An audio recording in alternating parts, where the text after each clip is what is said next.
പ്രേക്ഷകരെ നമ്മളിപ്പോൾ ഉള്ളത് UDF-ന്റെ കോട്ടയിലാണ്. UDF എല്ലാവിധ സജ്ജീകരണങ്ങളോടുകൂടി ഈ തെരഞ്ഞെടുപ്പിനെ നേരിടാൻ തയ്യാറായിരിക്കുകയാണ്. ടീം UDF സെറ്റാണ് എന്നാണ് പ്രതിപക്ഷ നേതാവ് VD സതീശൻ അടക്കമുള്ള നേതാക്കൾ പറഞ്ഞിട്ടുള്ളത്. അവരെല്ലാവിധ തന്ത്രങ്ങളും കുതന്ത്രങ്ങളും മെനഞ്ഞുകൊണ്ടിരിക്കുകയാണ്.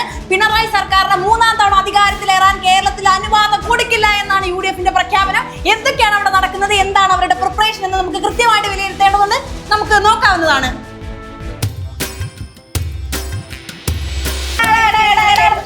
എടാ, ഞാൻ ഇവിടെ കണ്ണൂർ കിടന്ന് ഞാൻ കുറെ നാളായിട്ട് പണിതത്. എനിക്ക് ഇവിടെ സീറ്റ് വേണം. അത് മാത്രല്ല, കണ്ണൂരിലെ ഗർജിക്കുന്ന സിനിമ അത് ഞാനാണ്. നീയൊക്കെ എന്തൊക്കെ പറഞ്ഞിട്ടും കാര്യമില്ല. ഞാൻ ഈ ഗ്രൗണ്ട് ലെവലിൽ കിടന്ന് കളിച്ചോനാ.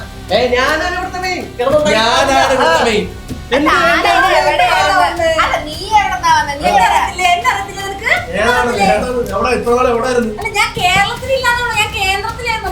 നിങ്ങൾ ഈ കേരളം എന്ന് പറഞ്ഞ ഇട്ടാവട്ടത്തിൽ ഈ പാവക്കേന്റെ മുകളിലല്ലേ കടന്ന് കളിച്ചത്? ഞാൻ കേന്ദ്രത്തിലായിരുന്നു.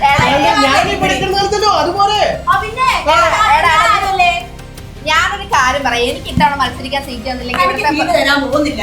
എനിക്ക്